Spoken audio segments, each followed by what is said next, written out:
وأنت شهر الاستفادة مرحبا يا خير قادم في العوائد والزيادة مرحبا يا شهر رمضان مرحبا يا عباد.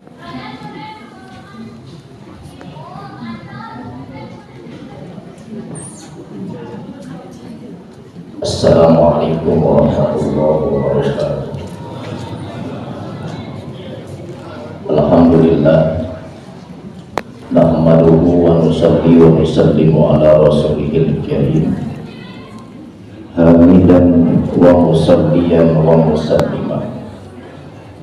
Asyhadu an la ilaha illallah wahdahu la syarika lah, wa asyhadu anna sayyidana Muhammadan abduhu wa rasuluhu la nabiyya ba'dah. Allahumma salli wa sallim ala sayyidina Muhammadin sallallahu alaihi wa sallam wa ala alihi wa ashabihi al-mujahidin at-tahirin at-tayyibin. Amma ba'du, hadratan mukarramin wal muhtaramin, para alim, para ulama, para kiai, asatidz, tokoh sepuh masyarakat, para orang tua, para aparatur pemerintah, seluruh jamaah sholat fardu isya dan sholat sunnah tarawih dilanjut dengan sholat sunnah witir Masjid Jami Al-Inayah, bil khusus kepada keluarga besar Masjid Jami Al-Hidayah, segala seluruh pengurus daripada Dewan Kemakmuran Masjid, bil khusus kepada sahabat saya Ketua DKM Bapak Kiai Haji Humaidi, kemudian ada guru saya, guru ngaji saya dulu waktu kecil, Bapak Ustadz Jamal, serta Bapak Ustadz Hamdi, dan seluruh para kiai asatidz yang hadir pada kesempatan malam ini. Bapak Ibu, saudara-saudari sekalian, puji syukur kepada Allah Subhanahu wa Ta'ala, malam ini mari bersama kita panjatkan sholawat serta seiring salam tak lupa kita sampaikan kepada Nabi Muhammad Sallallahu Alaihi Wasallam serta keluarga, sahabat, dan pengikutnya sekalian yang taat ila yaumil qiyamah. Tahadus kenikmah dan idhari surur, setelah kita melaksanakan puasa, setelah kita makan sahur menunggu azan subuh, merasakan lapar yang begitu luar biasa sampai menunggu beduk maghrib, kemudian dilanjut sholat maghrib dan sholat isya serta sholat tarawih, dilanjut lagi mendengarin ceramah. Saya yakin emang kadang-kadang kalau kita udah rada ngantuk, apalagi buka puasanya belum makan nasi, ngedengerin ceramah kuping rada panas juga ibu-ibu, ditambah belum beli baju gamis bini orang, ini yang repot. Dan gamisnya lagi rapi bini orang sekarang, ya orang yang ganti aja pakai laki orang, pakai bini orang itu gamis.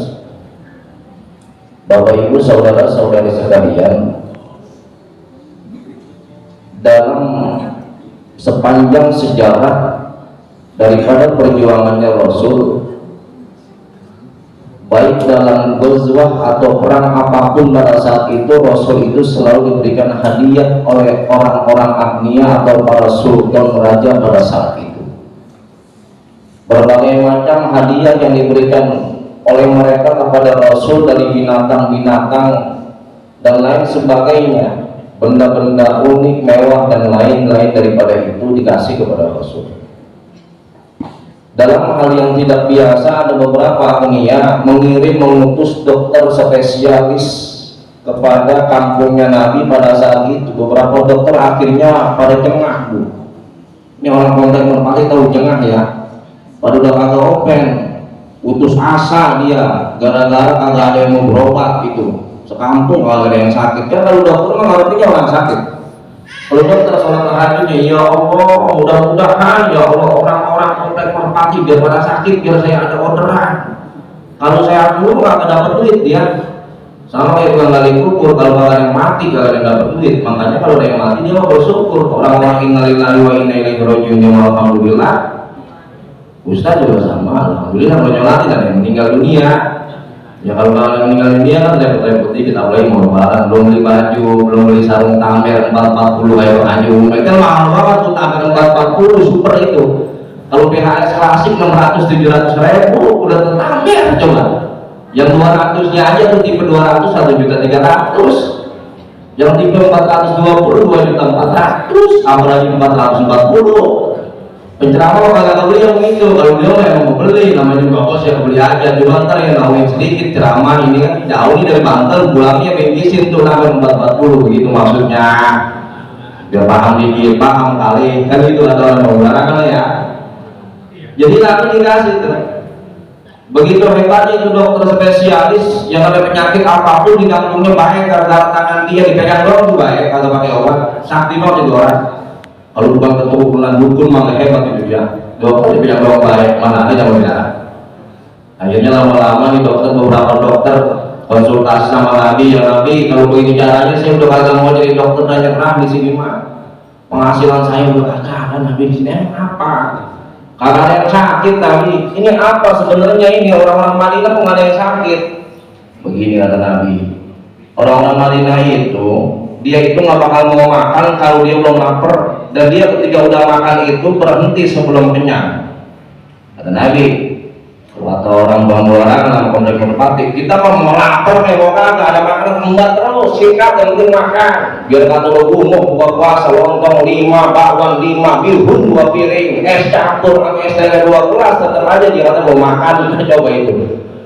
La ilaha illallah. Diajak terawih alasannya ada aja. Ini yang apa ya, asal mau ngisap perut gua kumat lah, mau ngisap perutnya kumat, asal bisa makanan. Penyakit kita begitu. Akhirnya lama-lama ini dokter makin cerita-cerita sama Nabi. Udah Nabi saya bilang ngaku aja kalau begini urusannya kak. Tapi kagak begini urusannya. Saya kuliah mahal banget. Nabi ngambil spesialis kedokteran itu, apalagi spesialis jantung, spesialis paru, kan mahal sampai jual-jual sawah. Orang tua kita dulu kalau jual sawah itu buat kedokteran aja hampir 70 sampai 100 juta. Akhirnya pulang kata dokter.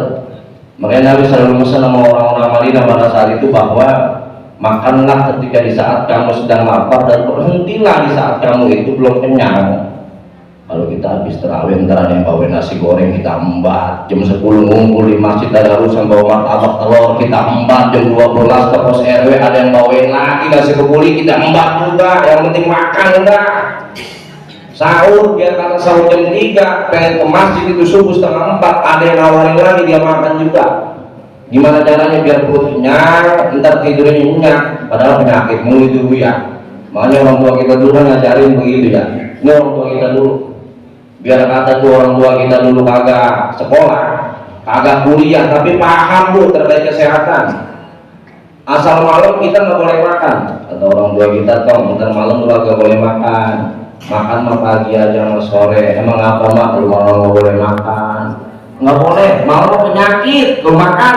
Padahal emang itu nasi tinggal segitu-gitunya buat nasi goreng ntar pagi, gitu maksudnya. Pelit sebenarnya kalau kita ya, bukan pelit maksudnya biar ngajarin kita kalau malam jangan banyak makan supaya ntar pagi baru ketemu makan lagi, biar malam lapar begitu. Kalau Nabi kadang-kadang pagi makan, sore kagak, malam makan, kadang-kadang pagi kagak. Kalau kita pagi makan, siang makan, sore makan, isya makan, jam 10 makan, ntar pagi ketemu lagi sarapan bubur, belum makan namanya. Kalau ketemu nasi baru makan namanya. Orang kita sampai nasi uduk aja belum disebut makan, ada santannya itu mah belum nasi katanya. Emang nasi uduk dari apaan?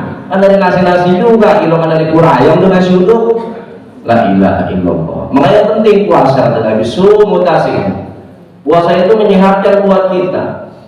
Setelah bulan suci Ramadan kita ini melanjutkan sunnah-sunnah Nabi dengan puasa 7 hari di bulan Syawal, kemudian nanti puasa sunnah daripada Senin Kamisnya, puasa lain sebagainya. Bukan hanya mentok di bulan suci Ramadan. Udah jelas bulan suci Ramadan ini kan tujuannya la'allakum tattaqun, ayatnya kita baca mulu ibu-ibu. Pokoknya asal Ramadan juga udah nemuin ya ayyuhalladzina amanu kutiba alaikumus syiyamu kama kutiba alal ladzina min qablikum la'allakum tattaqun. Itu namanya masjid, setiap masjid pasti suara ngaji muamal itu baru ngaji mau maghrib tuh di kaset. Suaranya itu aja. Karena buat kita mengingatkan bahwa penting puasa Ramadan, la'allakum tattaqun, supaya kita ini menjadi orang yang bertakwa, yang berkelanjutan. Takwa itu kalau sehari udah biasa tuh. Yazidu bitta'ah wa yanqusu bil ma'siyah itu ada tempatnya buat kita. Orang-orang kita bertempat kalau terkait yazidu bitta'ah lagi begini nih, kita lagi terawih bareng-bareng nih, lagi dengerin ceramah, kita mikir oh iya ya, emang kudu begitu tuh. Yazidu bitta'ah, pulang dari masjid yanqusu bil ma'siyah, hilang lagi aja udah lupa. Emang semalam dia ngomong apa sih itu? Tahu gua gak merhatiin. Ambil gua statusnya sih di WA, lama banget ngomongnya, nggak kelar. Kita mikirnya kadang-kadang pas lagi di tempat yang di situ ada nama-nama Allah, ada asma Allah, yazidu bitta'ah, nambah iman kita. Tapi setelah keluar dari tempat yang ada asma Allahnya, mengingat nama Allah, kita akan yanqusu bil ma'siyah.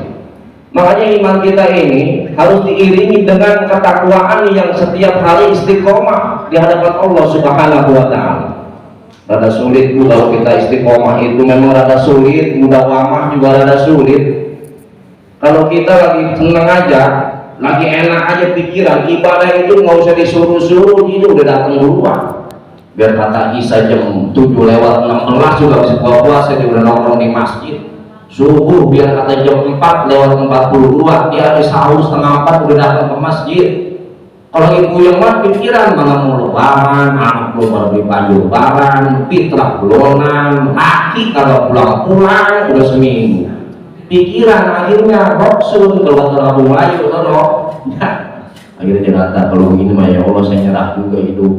Saya mau terawih juga males ya Allah. Allahu Akbar dimikirin ya Allah, saya belum punya baju lebaran, tetangga saya udah pada beli baju semuanya, udah pesen daging 3 kilo arisan, daging kebo, daging sapi kuyuk, dari pesan-pesan yang entok semuanya ya Allah, sampai ayam-ayam coklat yang keras sama dagingnya ya Allah, dia udah pesen. Saya mah kagak punya apa-apa di lebaran ketupat, kagak, laki juga belum pulang ya Allah. Saya gimana mau ibadah kalau begini? Udah saya menyerah aja, lu mau hidup terserah Allah, mau gimana juga terserah Allah, Jakarta. Tapi nggak mau ibadah, kan repot urusan. Makanya kita itu kadang-kadang ya itu bitta'ahnya lagi punya duit banyak, lagi senang keadaan kita, pola pikir lagi senang ya itu bitta'ah kita. Tapi kadang-kadang ketika dalam keadaan susah sulit dan kusubil maksiat tumbuh dalam diri kita, terutama dalam hati kita. Makanya perjuangan Nabi itu bukan bulan Maulid doang kita pelajari. Perjuangan Nabi itu di bulan suci Ramadan ini luar biasa, Bu. Kita lihat sejarah dalam perjalanan hidup kita, ini hal yang paling susah ketika perang Badar Kubro. Dulu itu perang Badar Kubro itu terjadi di bulan suci Ramadan. Orang-orang Islam lagi berpuasa semuanya, Nabi lagi berpuasa melawan orang kaum kafir Quraisy. Secara akal sehat kita bakal kalah tuh. Ada lagi puasa, lemes, orang yang puasa kan lemes banget. Biar kata sahurnya masuk 3 mangkok juga banyak jawab udah lemes aja, bahan aja di masjid sampai asar. Mengapa ngaji? Lah, lemes banget badan ini. Emang nggak sahur sih yang mau sayur sop 3 mangkok, nasi 2 piring. Dan terus yang lemes banget. Kawin apa kalau puasa gitu kali ya? Puasa mah yang namanya tidurnya aja pahala yang tidur mulu. Teman-teman pahala tidur aja habis jawab sampai maghrib jaga asar sama sekali. Pahala Jakarta aja. Ini perjuangan Nabi ketika perang Badar, mengerahkan segala kemampuan Nabi serta seluruh para panglima-panglima perang. Bagaimana umat Islam pada saat itu ya'lu wa la yu'la alaih, mengangkat tongkat la ilaha illallah sayyidina Muhammadur Rasulullah gampang dalam keadaan perut yang lagi lapar. Orang kita kan ada dua situasi dalam perut lapar itu. Pertama, kadang-kadang dia bodoh mendadak, kadang-kadang dia juga itu galak mendadak. Orang kita ya termasuk saya kalau lagi lapar tuh kadang-kadang galak mendadak tuh. Makanya kalau ngomong ceramah begini rada-rada kenceng suaranya, berarti saya mau makan nasi tadi habis buka puasa. Berarti DKM ntar jangan lupa kita makan bareng-bareng habis terawih. Kalau dia mendadak bodoh, ya kadang-kadang langsung mendadak belangak, ngomong itu orang lapar juga tuh sama. Ya, makanya kalau perang Badar kita pakai logika, kalah kita Pak. Kalau kafir Quraisy pedangnya panjang-panjang kayak nyengget jambu itu Bu, panjangnya gala jemuran panjangnya. Ditebas habis kita.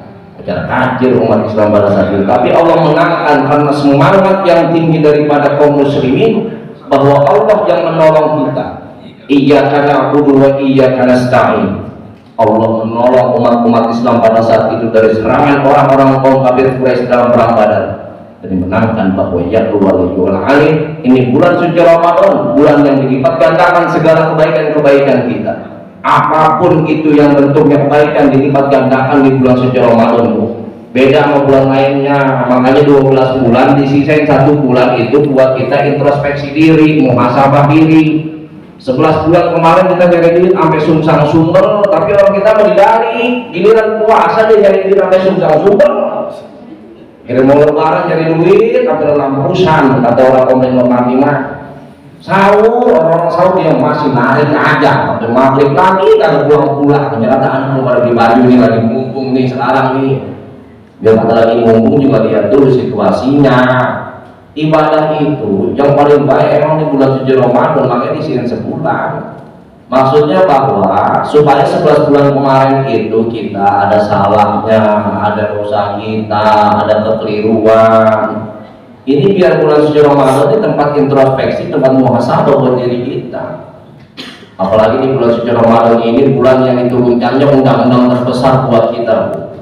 Syahrul Ramadan alladzi unzila fihi al-Qur'an hudan lin-nasi wa bayyinatin minal huda wal furqan. Kita ini sebagai manusia melangkahkan jari jemari kita, mengedipkan mata kita, kita bisa melihat sesuatu yang putih maupun yang hitam itu daripada undang-undang Allah. Kita harus tahu mana yang benar, mana yang salah, mana yang hak, mana yang batil, mana yang haram, mana yang halal. Dikasih batasan oleh Allah supaya apa? Supaya kita ini hidup bisa tenang, supaya kita ini hidup ya dalam menghadapi masalah itu enggak berasa kerusuh, yang enggak selalu nyalain orang lain, bahwa kita ini harus muhasabah kata Allah. Oh, saya begini sekarang berarti kemarin banyak salahnya saya sama Allah, banyak meninggalkan ibadah di hadapannya, banyak menjalankan apa-apa yang diharamkan oleh Allah. Mengenai kata Nabi dulu waktu Nabi berwasiat kepada Sayyidina Ali di dalam kitab wasiat Mustafa Ali yang karramahullah wajhatu ada salah satu hadis yang begitu rahmat buat kita sekalian. Walaupun ini wasiat kepada Sayyidina Ali, ini omongan Nabi. Man qara'al Qur'ana lam yuhilla halalahu wa lam yuharrim haramahu kana minal ladzina nabatu kitaballahi wara'a zuhurihim. Di akhir zaman itu, Bu, kita itu tahu bentuk Al-Qur'an itu kayak begono. Al-Quran tuh kayak begitu, harganya tuh yang murah-murahnya 70.000, yang mahal-mahalnya ada yang 300.000. Kalau belinya di Madinah kadang-kadang kita juga ada yang 80.000, ada yang 120.000, ada yang 50 rial, ada yang 100 rial, macam-macam misalnya. Kita tahu tuh Al-Quran isinya itu. Al-Baqarah tuh surah ini, Al-Fatihah nih surahnya begini, Al-Ikhlas tuh begini, Al-Fil tuh begini, kita tahu. Allah tuh melarang ini hukumnya haram, Allah tuh membolehkan ini hukumnya halal, kita tahu, kata Nabi. Tapi mereka itu ketika lam yuhilla halalahu wa lam yuharrim haramahu, ketika Allah halalkan terkait apa yang telah dihalalkan oleh Allah, kita malah bilang haram. Ketika Allah haramkan apa itu terkait dengan hukum-hukum yang haram di dalam Al-Quran, malah kita bilang halal, kita membolak-balikan hukum di akhir zaman. Karena dengan tadi dan baca kitab Allah wara'a zuhurihim. Ini orang-orang seperti ini disebutnya orang-orang yang telah membuang Al-Quran ke belakang punggung mereka sendiri tanpa kita sadari. Walaupun secara nyata kita nggak pernah buang Al-Quran, Bu. Ya mungkin kita yang namanya Al-Quran sebesar-besarnya laki masa hilang sama Al-Quran kita lemparin, nggak mungkin. Yang ada kadang-kadang orang kita punya Al-Quran udah pada robek, ngumpul-ngumpul ditaruh di lemari masjid, kadang-kadang begitu. Bukan ngasih yang bagus ke masjid, Al-Quran yang udah pada hancur di masjid lagi dia. Udah tahu DKM-nya udah puyeng banget yang lagi pada beres-beres. Al-Quran dari mana lagi? La ilaha illallah. Jadi orang-orang yang telah membolak-balikan hukum ini orang-orang yang telah durhaka. Coba kalau kita seakan-akan kiasnya itu membuang Al-Quran di belakang punggung kita sendiri aja, kita berdosa di hadapan Allah, mengingkari ayat-ayat Allah kita. Makanya hidup kita ini bingung dengan sistem yang kita bangun dengan sendirinya. Kalau kita bangun sistem hidup dengan sendirinya, kita juga yang harus nyari solusinya. Udahan kita bangun sistem hidup dengan sendirinya, kita yang ngatur, ujung-ujungnya udah salah malahnya ke Allah juga kan. Ya Allah, ini kan saya udah begini, dulu saya istiqoroh kepadamu ya Allah, ini usaha saya kenapa ya Allah, baru sebulan lari kayak bangkrut, apa ada yang kerjain kan tetangga saya iri hati ya.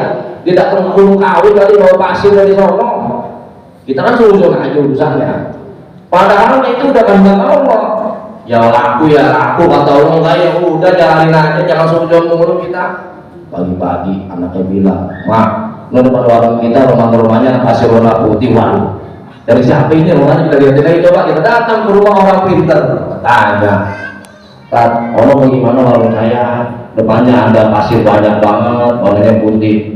Ustaznya lagi dengan amplop dia 500.000, dia bilang, "Wah, ini bukan orang jauh, ini orang dekat ibu ini." Yang orang dekat, akhirnya semuanya makin nambah aja.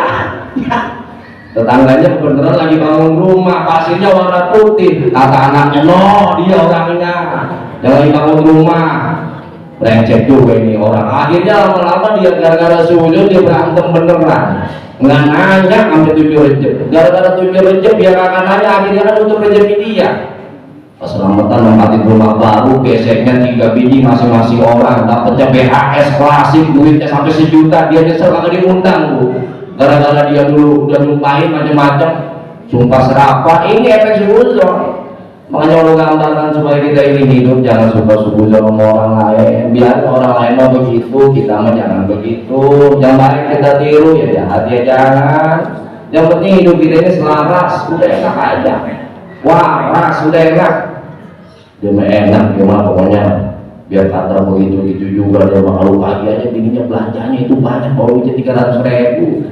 Lah abang mau duit ngasih duit bini cuma 20.000 bang, kepentingan asin kering doang bang, seon kagak ada seperempat acan, ya seon doang. Mengatas mahal-mahal 25.000, beras juga mahal-mahal bang, kayak dia kok. Kita bandingin lagi hidup kita sama dia. Akhirnya lama-lama laki ini pikiran, yang bukannya dia semangat ibadah, pikiran nyari dunia.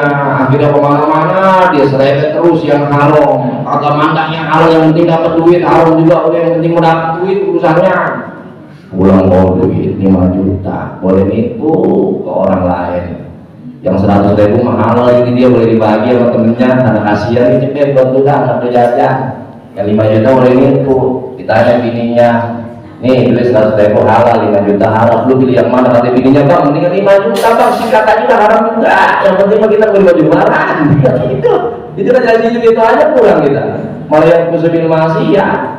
Kenapa? Karena lari dari ajaran Allah.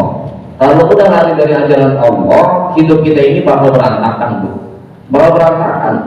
Kan ada yang nanya lagi, bukannya kita ini hidup nggak boleh lepas dari masalah? Iya betul. Masalah harus ada betul dalam hidup kita, cuman cepat ada solusinya yang datangnya dari Allah. Ya, ihdinas siratal mustaqim, Allah yang nunjukin kita. Tapi ketika ada masalah ini buntu terus, udah ngadu ke Allah buntu, kita introspeksi diri. Oh, dulu saya pernah zolimin orang, dulu saya pernah ini, pada saat itu saya pernah zolim sama orang. Ternyata doa majul makbulan, orang yang terzolimi itu doanya gak bakal ditunda oleh Allah, langsung ijabah tuh. Orang-orang yang kita zolimin itu doanya langsung tuh harus. Ya Allah, mudah-mudahan ya Allah, orang-orang yang zolim sama saya ya Allah, biar hidupnya belangsak 7 turunan ini ijabah tuh. Kagak ada orang dizolimin doanya ya Allah, mudah-mudahan yang ngezolimin biar kaya raya. Udah kesel banget hatinya dia. Entar lu dawayanya lu awas lu, itu kan modal kita begitu. Entar lu dawayanya awas lu, hilangin kan gitu besok. Kita pokoknya yang terima aja apa yang Allah kasih, karena sesungguhnya ketenangan itu tumbuh tuh dari apa yang kita telah dapatkan ini. Kita ridho terhadap yang ngasih itu. Allah ngasih begini kepada kita, kita ridho. Allah ngasih begitu kepada kita, kita ridho. Karena salah satu resep orang bahagia di dunia itu kalau tidak akhirat ialah warga rabbahu qabla ayyalqa. Itu kata Yahya bin Mu'adz itu. Kalau kita hidup ini udah diridhoin Allah Bu, entar di akhirat makin diridhoin Allah. Ketemu sama Allah udah ridho, udah saling ridho, kan paling enak banget. Ya, jangan kayak saya. Kalau saya ya ada, saya gedein mulu kadang-kadang. Biar kata lebaran yang namanya kan sama orang tua mah ya cium tangan mau bolak-balik tetap, cuma mau manyun aja, mojok aja di pojokan jendela, ditanya lu makan tau, dia baca, dia ngambek. Lebaran seperti ngambek jauhi orang kita, hilangin yang gitu besok-besok.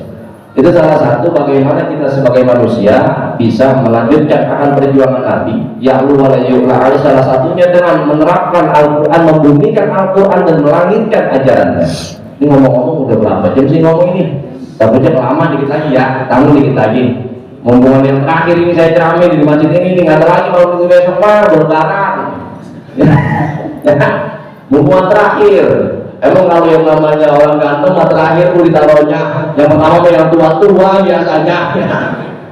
Itu tapi alhamdulillah guru-guru saya sudah menyampaikan Kiai Nuryatin, kemudian Kiai Fatur Rahman Yakub, Kiai Ahmad Jadi Sore, udah semua ilmunya manfaat. Tinggal saya doang nih yang lucu aja, udah ilmunya udah banyak kemarin. Jadi begitu. Terakhir sebelum kita sholat sunnah witir karena udah ada malaman juga, terakhir daripada apa yang telah Allah berikan kepada kita, kemudian kita ridho, kita terapkan, membumikan Al-Quran, melangitkan ajarannya, bahwa sesungguhnya bulan suci Ramadan ini mengajarkan kepada kita sekalian supaya kita ini bisa merasakan lapar, bukan hanya ketika puasa, tapi merasakan lapar apa yang dirasakan oleh orang yang lapar. Maksudnya orang-orang yang duafa, orang-orang yang dikasih rezekinya sedikit bu, nggak sama kita. Ini biar kata kita satuan bu. Kita punya abang, punya empok, punya adik, rezekinya pasti beda-beda, pasti beda-beda. Abangnya ngojek, yang pertama, anak yang kedua jadi direktur rumah sakit, yang ketiga kuli panggul di pasar anyar, yang keempat jadi ustad.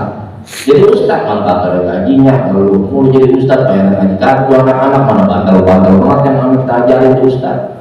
Ya, kan rezekinya beda-beda, walaupun bapaknya sama, bintinya bin anu, bintinya binti anu. Kita harus sadar diri, kita yang kaya dikit, yang jadi agninya, kita sadar itu abang kita, yang ngojek adek kita, yang kuli panggul yang jadi ustad. Wayangnya mau lebaran kita datengin dah, ya kita datengin, ya ada rezeki kita kasih. Karena itu salah satu mana kosong sedekah tuh minimal, paliyasdat kita dah, nggak bakal berkurang bu. Yang namanya harta kita kasih saudara kita, lebih utama saudara kita dulu sama orang tua kita kalau masih ada. Ya kalau udah nggak ada kita jalanin makannya. Ya kalau masih ada kita kasih lah. Ya besok lebaran mau masak apa? Teman kita daging puyuh aja tong 2 ekor, ya nggak apa-apa 2 ekor baru 600.000. Ya nawar aja biar gope 2 dapat kan gitu. Yang udah ngos itu udah ngos, puyuhnya ngos, puyuh udah ekor paling. Kita tanya lagi terus mau tahu bilang maunya mau apa, bajunya kayak gimana, kita tahu aja. Ini toh maunya abaya yang kemarin lu beliin, yang mana mak? Itu yang kemarin itu waktunya jauh di Madinah, masa mau lebaran berangkat untuk beli abaya ke Solo mak? Ini bukan masalah durhaka orang tua, bukan orang tua aja kadang-kadang menawin lagi, menawanya jauh di Madinah, ya di bawahnya apa konten green, apa gua udah apa itu bawahnya ada tuh, murah-murah dari 2,5 gitu. Kita tahu orang tua kita nih sukanya ini, kita tanya mau lebaran karena berkah kita di situ. Walaupun orang tua kita itu nggak pernah sekolah, nggak pernah kuliah, kita ini jadi profesor, dokter, tapi keramatnya nggak bakal hilang. Kita bisa begini karena orang tua kita. Kita bisa sekarang menyampaikan apa-apa risalah Nabi yang wasilah orang tua kita. Walaupun orang tua kita itu juara, preman, tetap aja wasilahnya orang tua kita, doa orang tua kita. Ya bagaimana kita sebagai manusia sadar diri bahwa sebentar lagi bahwa ini adalah bulan mulia akan memenuhi daripada hari raya Idul Fitri.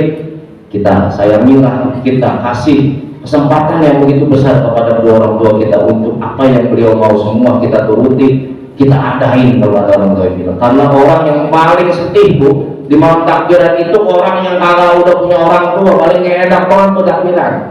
Biar kata kita udah punya sarung mahal, punya yang namanya opor ayam, daging, semur daging semuanya. Orang tua kita udah meninggal dunia. Orang-orang lagi takbir Allahu Akbar, Allahu Akbar, Allahu Akbar, la ilaha illallah, Allahu Akbar, Allahu Akbar, walillahil hamd. Orang tua nggak tahu, udah nggak enak sekarang, nampak. Makanya bersyukur masih yang punya orang tua. Kalau kita punya orang tua paling enak bu. Bagaimanapun caranya orang tua kita pasti bela sama anak. Pasti bela. Jam 12 malam ditelepon sama polsek, bapak ini betul namanya anu betul, ini anak bapak lagi saya tangkap, waduh jangan pak, kalau bisa saya tebus aja malam ini, berarti kalau minta 50 juta dia ada, ini mau orang tua kita biar jual-jual rumah buat anak. Kagak ada anak bela-belain orang tua buat baju di rumah, kagak ada. Ya ada juga diomelin mulut orang tua, asal orang tua main ke rumah kita atau bini kita mau malu lo mau pinjam emas kali, mau pinjam duit di sini, coba orang tua belum sampai depan pintu baru di gerbang doang udah disuruh aja. Kalau bisa muter malu udah kesini jangan dikasih masuk, bilang aja mau ngapain, kalau pinjam duit suruh pulang lagi, itu anak durhaka, membantu namanya.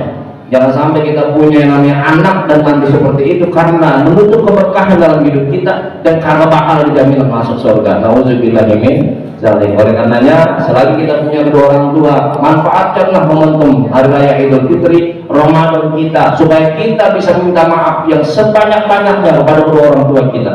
Sebab 7 kali kita gendong emak bapak kita dari Indonesia ke Mekah Madinah, 7 kali balik tanpa pesawat, nggak bakal kebalas jasa kedua orang tua kita. Ridho biridul walidain wasuhtullah bisuhtil walidain. Ridho Allah tergantung ridho orang tua kita, murkanya Allah tergantung murka orang tua kita. Makanya bersyukurlah bagi kita semua yang di Ramadannya, lebarannya masih punya kedua orang tua, apalagi yang udah punya orang tua. Doakan ya Rabbi firli wali walidayya warhamhuma kama rabbayani shaghira. Nah itu aja.